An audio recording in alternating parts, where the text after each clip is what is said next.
Hi, Maryam. Hi, Tooba. How are you? I'm good. Thank you so much for taking out time for us today. So I'm really excited to have this conversation. This is part of a larger sort of conversation that we're having on relationships with different mental health workers who work with different populations or focus on different kinds of relationships. And you're, of course, really, really well respected and really well known among the therapist community for your work with families, your work with couples in particular. So I guess I'm the place where I would want to start is I'm just curious to hear, in your words, in your years of working, not just with couples, but in the South Asian and the Pakistani context in particular, what are things that you have noticed? Yeah, yeah. Thank you, Tooba. Thank you for your kind words also. And yes, I was actually bubbling with ideas when I got your message because somehow, in the last year and a half, I've been picking up on a lot of those themes inside my work and outside of my work also in the social context. On Facebook, on social media, in personal chats with friends. Um, and some ideas have been becoming more clear patterns, not just ideas, like patterns have been emerging from all that, what I've been witnessing and hearing and been involved in and kind of watched very closely in my office. Some patterns have been emerged, and I thought we can start talking about those patterns, and if you have some ideas of your own, we can kind of bring those up. So I'm not talking about any particular theory here. Mm-hmm. Okay, these are just my set of observations that kind of came together as a pattern. Of course. So one thing that I've noticed, and I think it is something very common, we hear that all the time, that marriage is between two families, it is between two systems. But I think more so in our South Asian context, it is a systemic event. Hmm. It is not a one-on-one event. It's a systemic event. Right. And by systemic, I mean that um, it follows a structure, it follows some rules, and two different systems start to blend, two different systems start to join, Mm. right? And it is a difficult process. Even if you look at it mechanically, if you have a complete system that's complete on its own and it works properly, and you have another system that's been functioning on its own, if you try to merge them mechanically, it will need some engineering, Right. right? Yeah. Because it's not a natural process, because Mm. every system protects its boundary, it protects its functions, it has its own set of rules and homeostasis that it operates under, right? So it needs engineering for two systems to join. But what happens here is that we expect those systems to be joined without any engineering, right? Mm. And the expectation to make that work falls on the people who are getting married, Right. right? Which I find is quite cumbersome, right? Yeah. And quite impossible, right? So I, and then of course things get complicated. Expectations are not met. There are kind of friction Mm. when systems are not able to come together, are not able to blend, and all of that falls as a failure of the marriage.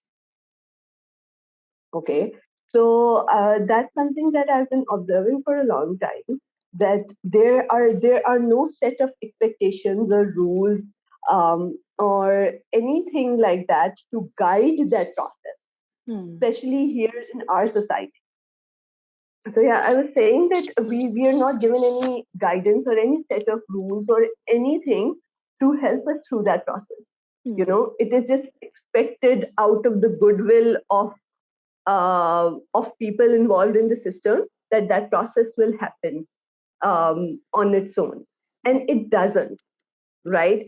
in my office, I see that all the time, that well-intentioned, well-meaning people end up in really terrible situations, end up with a lot of resentment, which is undue and unnecessary a lot of the time, right?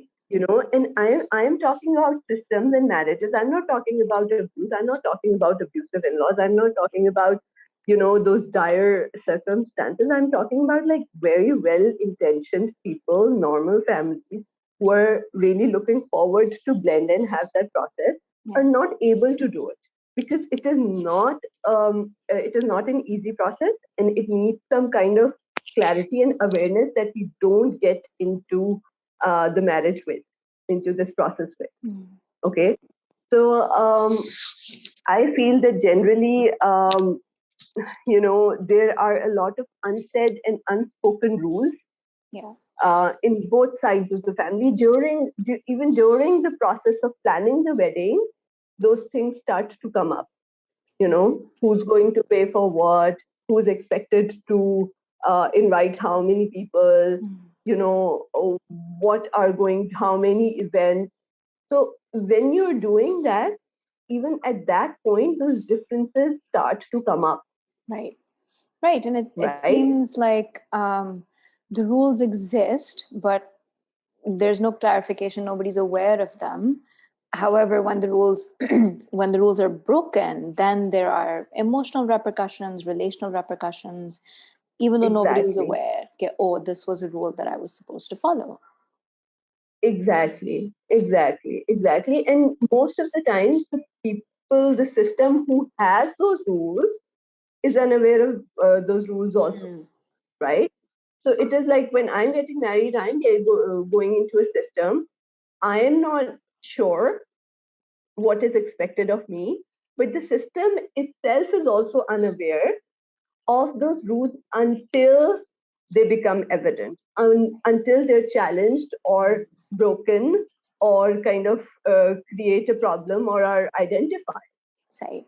And I would imagine that they're not even thought of as rules, right? Like every family assumes themselves to be normal, like we are the norm. So whatever my rule probably doesn't even feel like, oh, this is a rule that I have, and maybe it's just arbitrary or historical. It just feels like, नहीं, चीजें ऐसी होती हैं. So ऐसे ही होती हैं. Exactly और हमारे हर कल्चर में मैं फैमिली थेरेपी भी पढ़ाती हूँ. और जब मैं पढ़ाती हूँ तो ये एक फैमिली थेरेपी की थ्योरी है जिसकी वजह से फैमिली थेरेपी दूसरी थेरेपी से डिफरेंट है कि किसी भी फैमिली को अपने रूल्स के बारे में अवेयरनेस नहीं होती.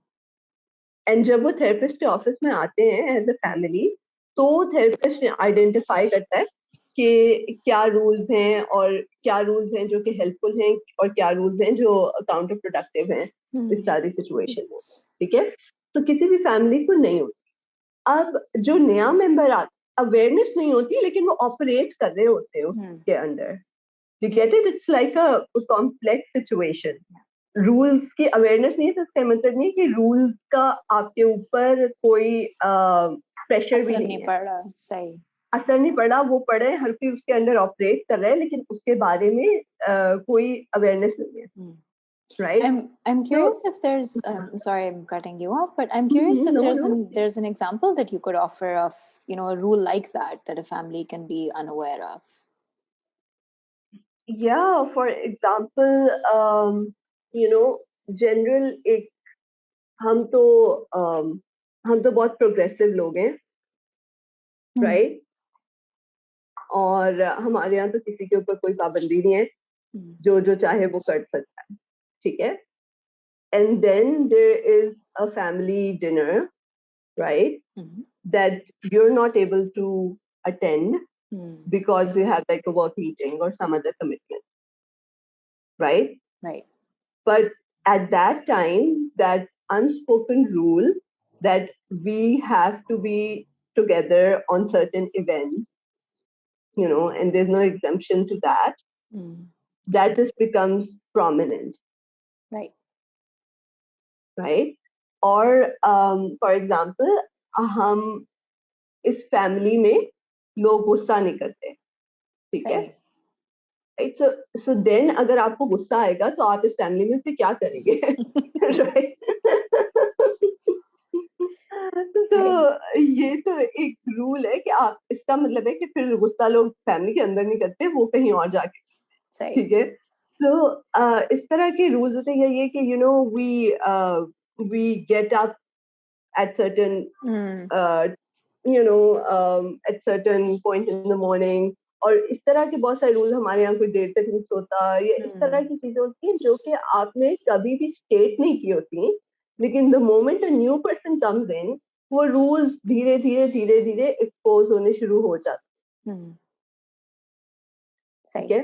तो एंड फैमिली उन रूल्स के अंदर ऑपरेट कर रही होती है और उसको पता नहीं होता, 9 बजे गेट लॉक हो जाते हैं, ठीक है, राइट? अगर आपने उसके बाद कहीं जाना है आना है, so you have to kind of negotiate, right, with the system, right? okay, With this the is the system. rule, yeah. Exactly. तो और ये तो मैं आपको थोड़े प्रैक्टिकल रूल्स बता रही हूँ जो कि एविडेंटली नजर आते हैं. But for example, it rules that nobody talks to the parents about anything that bothers them or anything that needs to be changed. Nobody is allowed to talk to the parents. किसी ने बिठा के कहा नहीं है कि कभी आपने पेरेंट्स के साथ बात नहीं करनी, लेकिन वो फैमिली का सिस्टम ऐसे बन गया है कि that line of communication is not there, right? तो वो एक अनसेड कि nobody challenges the parents. And then when somebody does intentionally, unintentionally kind of push against that rule, then there's conflict. Right, exactly. And again, that rule is unhealthy, right? Because that means there's no change or progress is available to the system, right? Yeah. So इस तरह की जो चीजें हैं ना, वो बहुत ज्यादा जल्दी सामने आने लग जाती हैं when systems start to blend.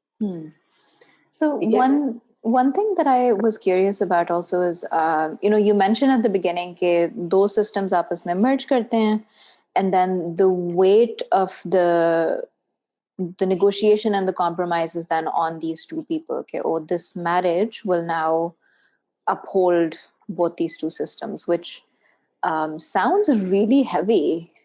Sounds like something I did not sign up for, but is now on my shoulders. And so what do I do with that now? Well, if you look around personally, and if I look around, there's so many couples who are crushing under that weight. It's not like किसी के घर में कहीं होता है. I see that happen all the time. Right? And especially if you choose to live with either family, like the boy's family or the girl's. If you choose to live in close proximity with them, then the weight that's upon you becomes all the more kind of heavy. Yeah. So it does. मैंने तो बहुत दफा इसको होते हुए देखा है, बहुत दफा इसको जैसे मैं आपको एक एग्जांपल दूं, लाइक वेस्ट में बहुत ज्यादा होता है. आप उसको कहते हैं जैसे ब्लेंडेड फैमिलीज उसको कहते हैं बेसिकली, कि जैसे मेरी शादी हुई है, मेरे 2 बच्चे हैं और मेरी डिवोर्स हो गई है या whatever, and then there is another person, उसका एक बच्चा है, and then me and that person get married and 2 families are now like blending together into one. Right? So this we call a blended family. So I think in our cultures, this is like the closest model to a joint family system that I have come across. Right. Theoretically. उसमें फिर लेकिन ये होता है कि जब वो blend कर रहे होते हैं तो उनको बहुत ज़्यादा help available होती है. There are a lot of theories and there are a lot of books and there are a lot of like support and knowledge around that sub-blending process in their communities, because that happens there a lot. Right? हमारे यहाँ इसके ऊपर बात ही नहीं होती कि how is that process gonna be navigated. चलो ठीक है, if it falls on me and my husband to do that, that's fine. But this is my first time getting married also. Where am I going to look to? Right. Where's the rule book? Where's the rule book? Right? Where's the wisdom? Where's the advice? Where do I get that help? Where do I get that support? Yeah, which seems to be a cultural thing. So this is something that I don't work with couples, but with children, I often notice that for some kids, they're never given the rules, so they're never told कि ये करना है और ये नहीं करना. But when they break the rules, then it's pointed out, and it's pointed out in a way कि oh आपको पता नहीं है ये नहीं करते. So it's a very kind of blaming, almost like very kind of shaming almost process. Okay, oh, you were not aware of this, and it's your fault that you weren't aware of this. Yeah, exactly. So I use that example a lot, and since I watched that interview, I've been really kind of, obsessed with it. If you're familiar with Meghan Markle's interview after they moved to the States with Oprah, and how she speaks about the process. Now, she was from another country, and she got married into a family that was very, very heavy on rules and structures and protocols. Right. Of which she wasn't given any rule book or kind of, provided any what do you call it?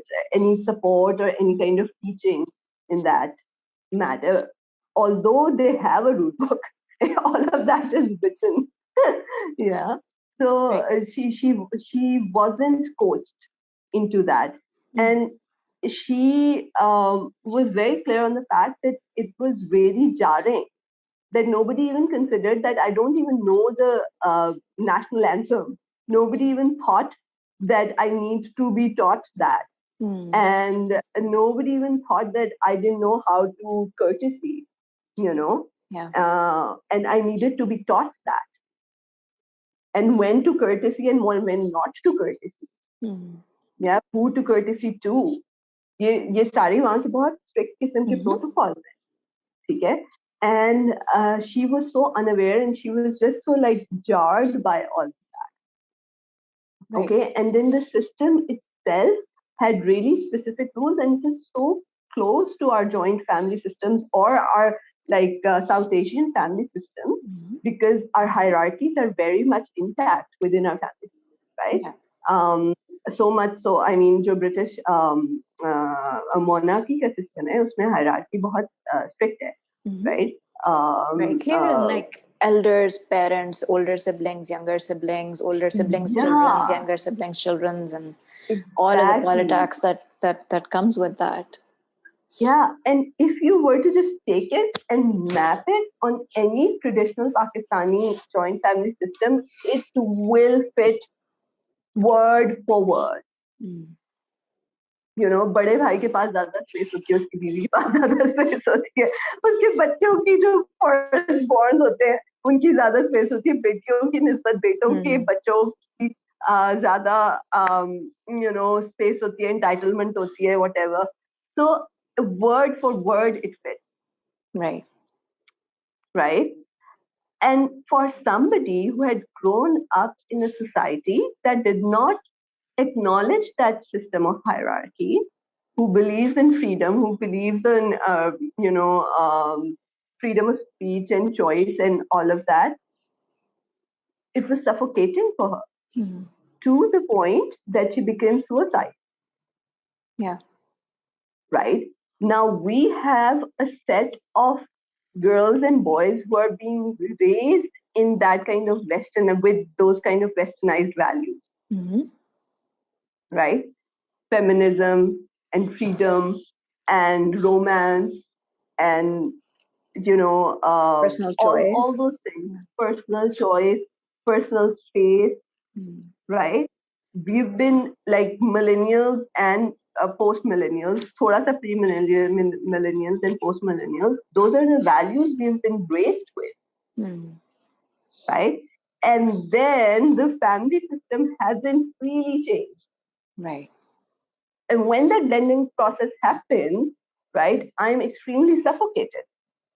Both the man and the woman, the girl and the boy, they're extremely suffocated, right? And so when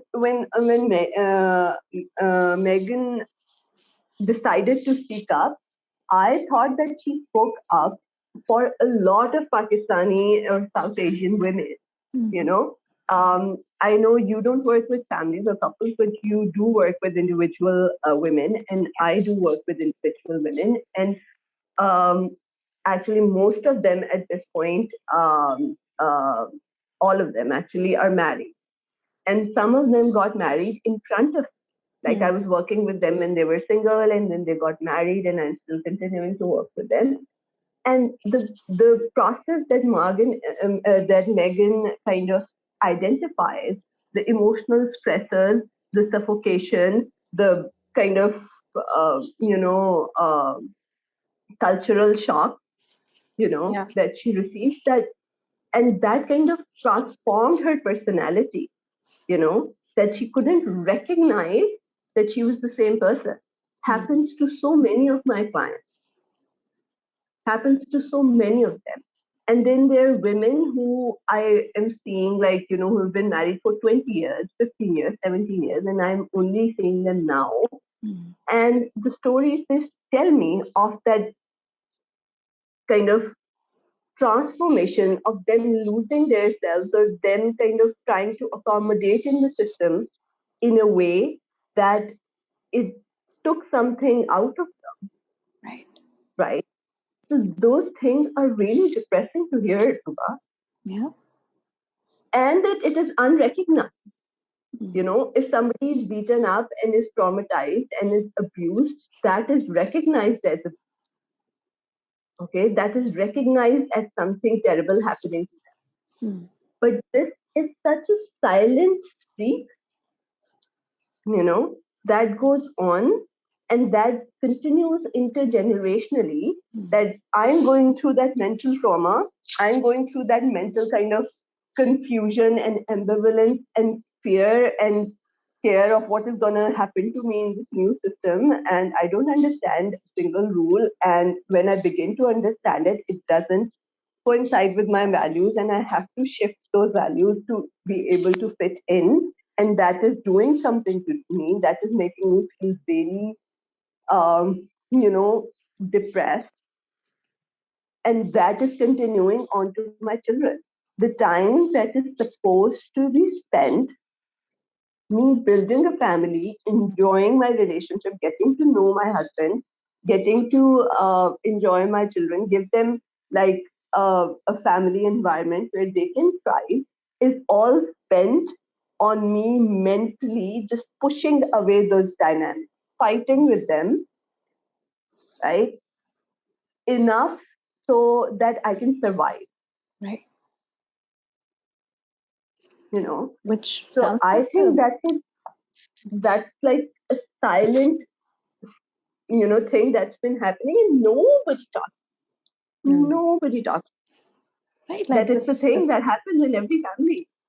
This loss of identity, and it's so silent because it's normalized, right? I think all of us have kind of grown up with hearing those stories or those kind of words of wisdom कि वो ऐसे ही होता है, जब आप किसी के घर जाते हो तो you have to follow their rules, and the onus of that of course falls on the women in particular. Okay, well, Women, because absolutely. you're incorporating into that system, that the system sort of swallows you whole. Yeah. And that's the thing, right? So Meghan became depressed and suicidal. Not the queen, not the older sister-in-law, okay, not William, not members of the system. Yeah. The person who enters the system actually takes the brunt of that takes the pressure of the entire system, right? And sometimes you're able to withstand that pressure, and sometimes you're not able to withstand that pressure. Right. Because as you said, you did not sign up for that. Yeah. Okay. So, and that's the unfortunate thing. Like a lot of times, so I follow these, like, because I'm on Facebook, I see a lot of these, like, social media posts about post that anonymously. My mother-in-law did this, put this anonymously. My sister-in-law does this, you know, and people are like, women are complaining about their mothers-in-law and their sisters-in-law, like, their nuns and their sasses, but sase or nande, they're not complaining about the bhabhi Right. and the bahus as much. Right. You Or know? they have their spaces, right? They maybe that they have the spaces Exactly. to complain, or it's more acceptable that these women Exactly. have, they're the ones who have Exactly. to find these anonymous, safe ways of voicing Exactly. their pain. Absolutely. Absolutely. And plus, a lot of times, I am just being there in my entitlement. I don't know what is that doing to my sister-in-law, right? Because that's my system. I've been like this for 40 years, right? She's come in, she's finding it really difficult that why is this woman so, like, entitled and treating everybody in the relationship, everybody in the household as if, she still lives there and it's still her house. Right. Right. I've been like that for 40 years. Yeah. Right. So Yeah. it's not difficult for me. I mean, it's not something that I'm even aware of, that I'm doing something. But me just being me is triggering for somebody, because I am just propagating a dynamic in the system which is not okay. Right. Yeah. And another thing I was thinking about, that there are two, like, different alignments that happen in the girl's family and in the guy's family. Okay. So, for example, a realignment has to happen in both. Yeah. So, for example, when a girl is married, what kind of realignment do you think would typically happen in her family of origin? Whoa. I would like to think that the realignment would be to support the woman, but I feel like the realignment would be more with the in-laws or the husband, to be like, well, now you're part of the system, and now you have to maintain this system. That would be my guess. So then what you're saying is, one of the ways the system can realign is to just push that member out and then close the boundary. Yeah. Right? Yeah. Okay, now you're no longer part of the system. Right? On the other hand, what also happens is that sometimes the system is so resistant to that member being, ejected, that it doesn't even let that member leave. Right. Okay. And maybe leave physically, but have all the other ties still going on. Right. So the emotional labor, the social labor, the expectation to be Every touched. time I'm sick, I'm going to call my daughter, and I'm also going to be like, why aren't you calling me 3 times a day? Right? You know that your brother is sick. Why didn't you come and take him to the hospital? Right? When the other siblings are still present, she's not the only one. Right? But she's the one. Yeah. So who's been taking care of everybody's emotional and physical needs, for example, and then, so why aren't you the one who's coming? And then, if you need to go shopping, you'll go shopping with me. Yeah. If you want to make any decision about your now household, you have to do that via me, through me. Right. Right. So a lot of times that's also another very toxic realignment that happens, which kind of refuses to individuate that member, whose time is now to build their own family. Right. So this brings up an interesting question that I've often wondered about the family system that we have. So obviously, I would imagine one one sort of alternative or way of approaching it is through developing that sort of nuclear family system, or, if you're privileged enough, okay, you live in a joint family, but you have the space to physically be separated into your own sort of units of space, because I think physical space, of course, plays into it. But I wonder if simply by existing in joint families as we do, several generations living together, um, bless you, Yeah. we're never able to come out of our roles. Like the children are always going to be children because they're living with their parents or a set of parents. Yeah. Yeah, which is precisely the case, Mm. you know. And even if you're like, for example, living away, yeah, you're living in another country or in another city or in another household, the moment you enter in that system, you come to with it. Those dynamics exist, those roles exist. You just very Just neatly fall drop back back into into that role. Yeah. that. Yeah, yeah, yeah, yeah. So I mean, that kind of individuation is very difficult and rare to be seen in our family system, Right. right? Because we do not individuate before marriage, because we do not individuate before we get married, we don't live apart from our family. We don't even know how to fry an egg most of the times because everything is done for us. Yeah. So we are dependent and we haven't individuated. Mm. A lot of times it is a challenge Yeah. to then be married and not individuated, Mm. which is the And case in 80% of the cases here. right. And what is the cost of that? What is the cost of not individuating at all, or not individuating in time? So mostly, I think, like in time for your wedding, in time for your marriage, is definitely not individuating at all. So है ही मत था, ठीक है? वो तो then that is something that developmentally will be a problem for you, Mm. right? But if you don't individuate in time before you get married, then there is a lot that happens in your relationship with your husband and your wife or your wife that can be very easily avoided, or if you had individuated, those things wouldn't happen, Right. those resentments won't build up, right? So one of the things is that if you haven't individuated, you're not investing the way you should into that relationship. You're not giving it your full. Right. If you're still like spending your weekends and your vacations and your good days and your dinners and your Friday afternoons with your family of origin, Mm-hmm. then what are you doing with your husband and your kids? Mm.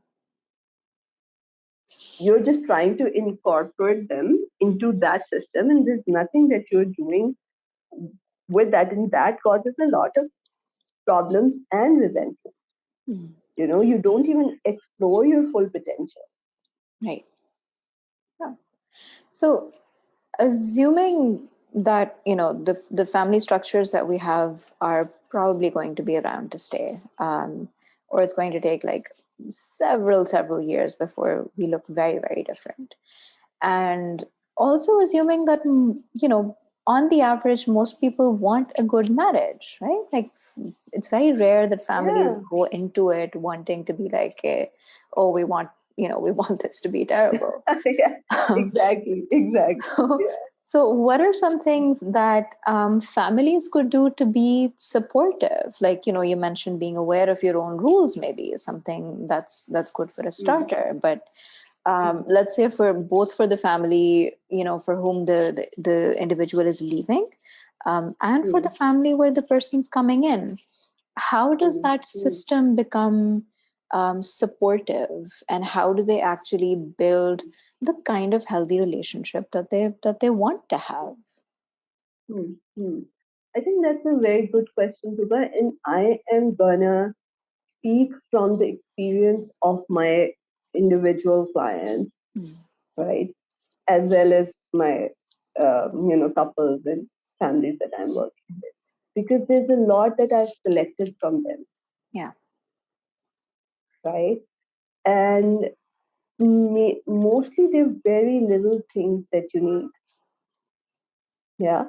So I would like to start with like the onus of making something, like supporting or creating that kind of nurturing environment, lies on the system in which the person is admitted into.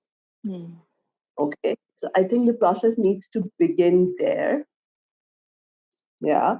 Right. And then we can come to what the person who enters into the system needs to do. Yeah. Okay. So I think the first thing that the system needs to do is to create space that otherwise doesn't exist. There's aspiration, there's joy around it, but that there's no space. There might be a preconceived role, right? That my wife or my bahu or my bhabi is gonna be all those things. But that doesn't mean that you're creating room for the person who's entering. Right. You're perhaps creating room for the role, if so, and most of the time that role even doesn't exist, right? So you're not creating room for the person. I think something that really helps in my experience is that just getting to know the person who's entering. There's so many families in which like years and years pass and the in-laws don't even know what is the profession of their bahu. उन्हें नहीं पता कि वो क्या करती हैं, उनका office कहाँ है, उन्होंने कहाँ से पढ़ा है, ठीक है? Right, which are They really, don't I know. mean, identity markers, right? The defining of you as a You will be person. amazed, Tooba, how many people don't know that. How many you have a conversation about, okay, you will know कि आपकी बेटी की क्या choices है, उसके क्या profession है, वो किस चीज में अच्छी है, उसकी क्या strength है, and you ask them where your bahu works, maybe in some IT company. Okay, that you'll hear that at its best. Right, which is almost an insulting lack of interest in who somebody is as a person. Exactly, and all of that is under the pretense that we care for you so much. You care for the role so much. Right. You have perhaps created space for the role so much, not really for the person. Yeah. Right? You expect her to show up, but you don't really invite her to show herself. Right. Okay. So the invitation is just, you can show up in this cookie cutter mold that we've created for you, but we're not really curious about you as a person. Yeah. And very few people actually have a genuine conversation with the newcomer in that way, And those little things help a long way, for somebody to feel integrated, to feel like they matter, or for them to feel valued. It's really important and a lot of women, I've seen that in all over social media also, are really kind of dying to show themselves who they are, what their strengths are to their in-laws, But there's no like need for it because it doesn't serve any purpose.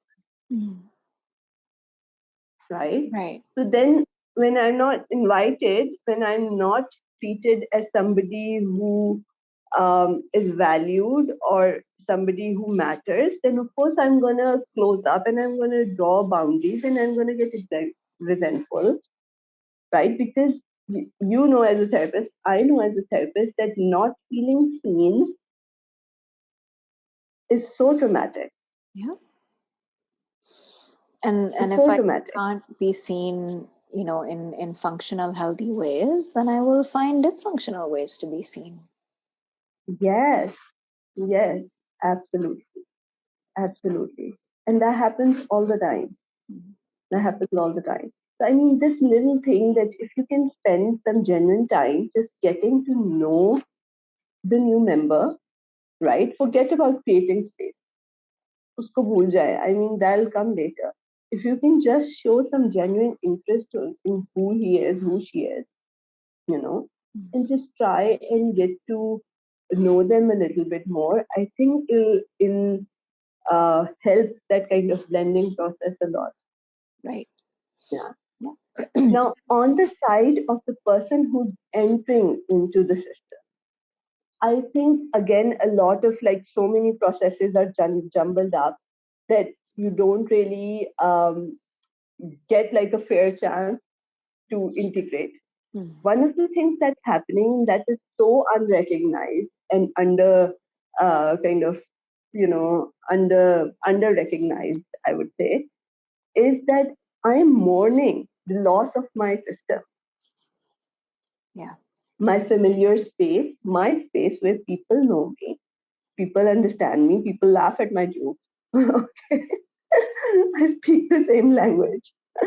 Yeah. Right? I'm mourning that loss. And I am not even aware that I'm mourning that loss. So it comes across as a lot of comparison. Okay. मेरी family में तो ऐसा होता है, आपकी family में ये क्यों ऐसा होता है, मेरी फैमिली तो अच्छी है, आपकी फैमिली बुरी है, हमारे यहाँ तो कोई हम तो अपनी भाभी के साथ ऐसे सलूक नहीं करते, आपके यहाँ ऐसा क्यों होता है, right? So there's a lot of comparison which is actually just stemming from that mourning, unrecognized mourning process, Right. which just creates a lot of judgment and bitterness. If I'm not even aware that I am grieving because it's a happy moment, why should I be grieving? I'm only allowed to grieve a week, 10 days, a month, maybe. Yeah. After that, and that grief, that process lasts 3, 4, 5 years, man. It's not an overnight change. It's not an overnight loss. Yeah. I mean, you've lived somewhere, presumably 20, 30, however odd years, and then suddenly, and I think that's something also I feel that goes very under recognized is like if we all just imagine randomly walking into a stranger's house and we start living there and how uncomfortable we would feel and how much we would find ourselves just tiptoeing and just not knowing. People go to hotel rooms and they can't sleep because it's not their own bed. Right. There's this Exactly. expectation. And almost, I find in some cases, almost like a kind of toxic positivity around it, right? Okay, oh, well, it's such a happy occasion for the system. Why are you happy? Right? Why are you being problematic right now? Maybe I'm like happy for a month when the festivities around and all of that. And maybe like 3 months after, I'm not happy. Okay. My grief process or my mourning process, it doesn't have an expiry date on it. It doesn't have a beginning date on it. Yes, it's a very human process. Yeah. 10 years later, एकदम से आपके ऊपर कोई attack होता है and you recognize, oh my God, I never got to do that. I never got to say a proper goodbye to flana. Right? So I think it's a very human process. एक तो आप खुद उसको recognize नहीं कर रहे होते, ठीक है? फिर दूसरा कोई उसको space भी नहीं दे रहा होता. तो फिर क्या होता है कि all I now, that's how I project my mourning and my grief is through judgment and superiority. That okay, I am better than you, my family is better than you, just because that's how I'm holding on to a little bit of me. Right. Okay. So I think that is something, that challenge is on the person who's entering, to recognize their emotions and to kind of separate them from what is happening in front of them and allowing themselves some kind of that breathing mourning process, you know, and not kind of walk on that, always come from that place of judgment and superiority. Yeah, I think I'm thinking of this this thing that I end up saying in therapy a lot to clients, which is to be open to the whole range of your emotions, right? I think we think of events and feelings as so binary. Okay, something is good, something is Yeah, bad. Something makes me yeah, happy, something makes me sad. And it's usually that yeah, parts of something make me happy and parts of something make me sad. And yeah, also that I find that gain and loss are really just separate, like two sides of the same coin. You can't gain something without losing something else. And so there's a very yeah. And natural, recognizing yeah, both is important. yeah. Yeah, yeah. But hota nahi hai. Acha, ek dafa it was so interesting. I was I was hospitalized for something and I was in the labor room. And वहाँ पे ज़ाहिर है labour के बाद औरतें आ रही थी like hour 2 hours पहले वो लेबर में थी फिर वो पोस्ट लेबर उधर आ रही थी and then they were like going. So I saw like 2-3 women go because I was there overnight. And the things I observed, like ek to, she's in labor, you know, she's crying and she's like, whatever, like she's in discomfort and Sara kuch ho raha hai, she's crying and the husband is there and the mother-in-law is there, right? Constantly trying to comfort her in ways that are so dismissive of her, issue. The pain. ठीक है? चलो जी वो तो हो गया उसके बाद she went into labor, she came back with the baby and she's still like crying because it's an overwhelming process.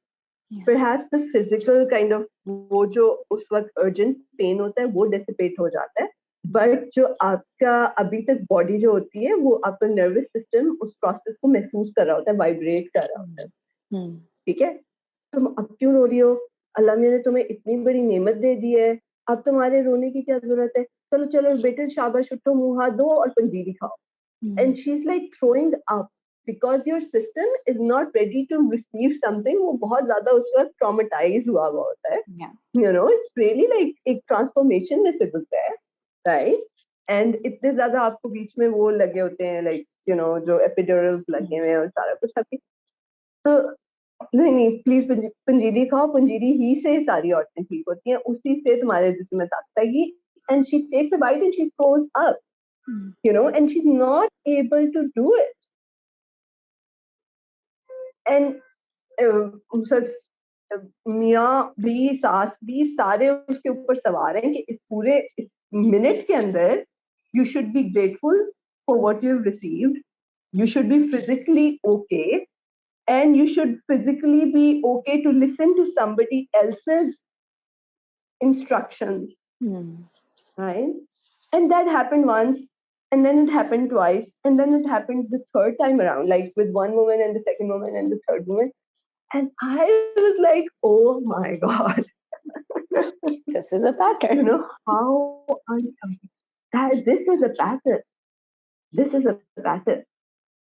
I would, my sort of theory would be that I find that maybe it's our culture. I think generally there's a global thing where because other people's discomfort makes us uncomfortable, and so we try to deal with our discomfort by getting them to be solution focused, right? Okay, you're in pain, that's stressing me out, and rather than sort of empathizing in that moment, or even being able to regulate myself and say, wow, you're in a lot of pain and this is causing me a lot of pain, we try to shut ourselves down and we try to shut the other person down.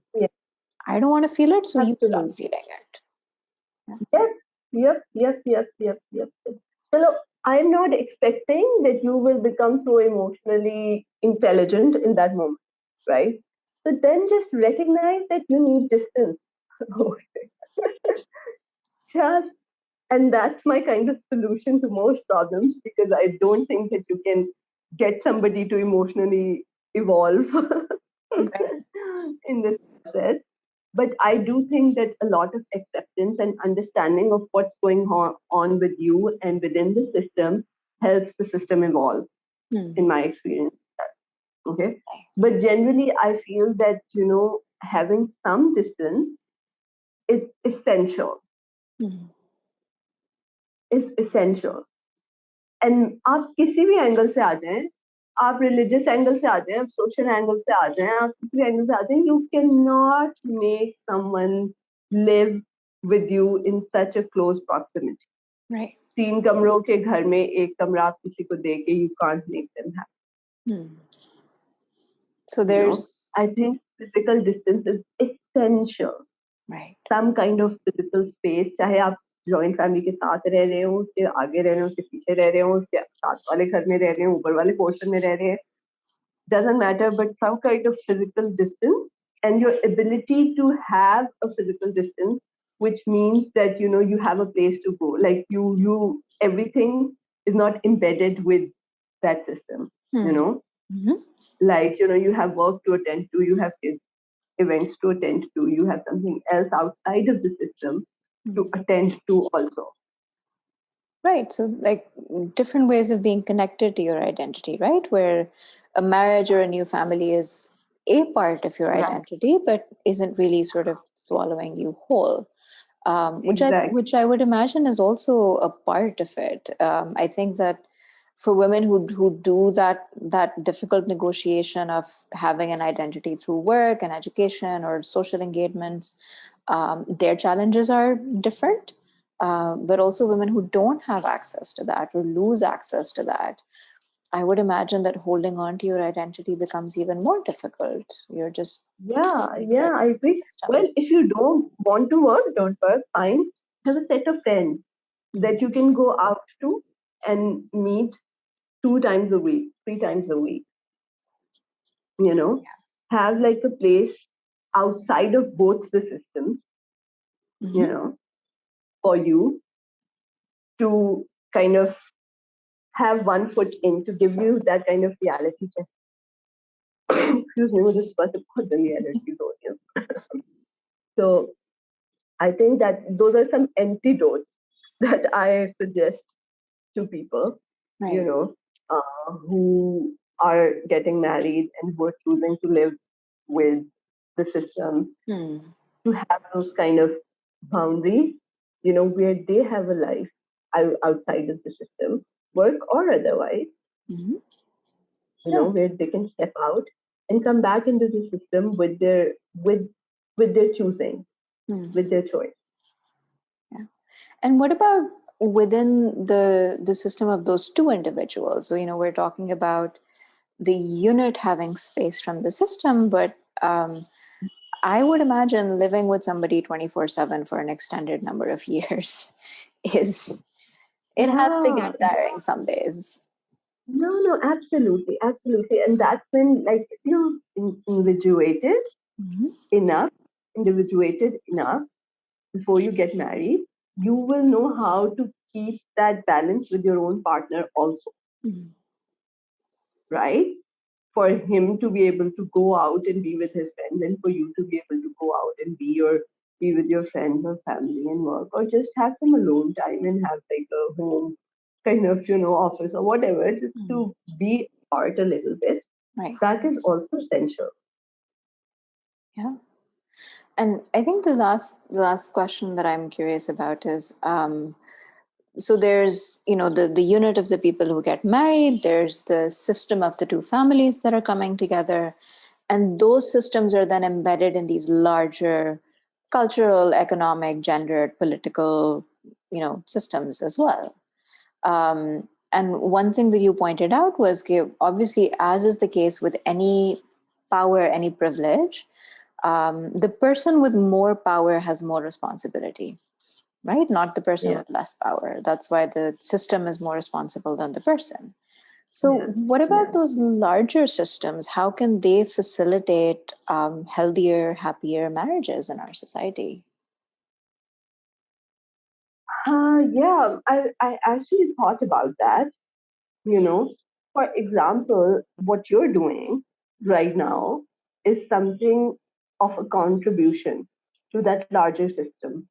Right. You're educating people about something that is never talked about, right? You're providing space. So maybe, on media, on social media, on those kind of platforms, opening a space, a dialogue which is productive, which is not just, which is not just venting, Right. which is like productive. हमने बात की, हमने कहा ऐसे होता है, आखिर में हमने कहा कि अच्छा इसको करने के लिए आप ऐसा करें, this might help, this might not help, right? एक productive dialogue establish हो on like greater levels, offices में हो, ठीक है, आपके वर्क प्लेसेस में हो, आपके मीडिया में हो, आपके डिफरेंट जो सोशल जहाँ पे हम लोग मिलते हैं, मस्जिदों में हो, मतलब आई डोंट नो, ऐसी जगहों पे इस तरह के टॉपिक्स का उठाना, के बारे में बात करना, जो कि जिंदगी का ज्यादा बड़ा हिस्सा है, ठीक है, उनके ऊपर बात होना, I think that is how like the greater society can help. And for example, if you're a therapist, I'm a therapist, for me to be able to have that kind of channel open for people around me, who are getting married, to just sit them down and to sit their families down and be like, have you thought about this? Have you thought about that?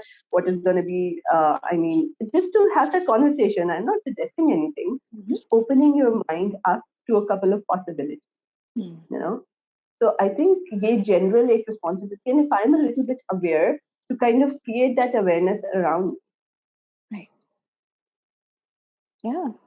I mean, I think that something that I've been feeling a lot, especially last year during the pandemic, because, a lot of people were adjusting to working from home and having multiple distractions. And a part of my mind was going like, I feel like as a woman, that's always been a part of my experience. This might feel new to you.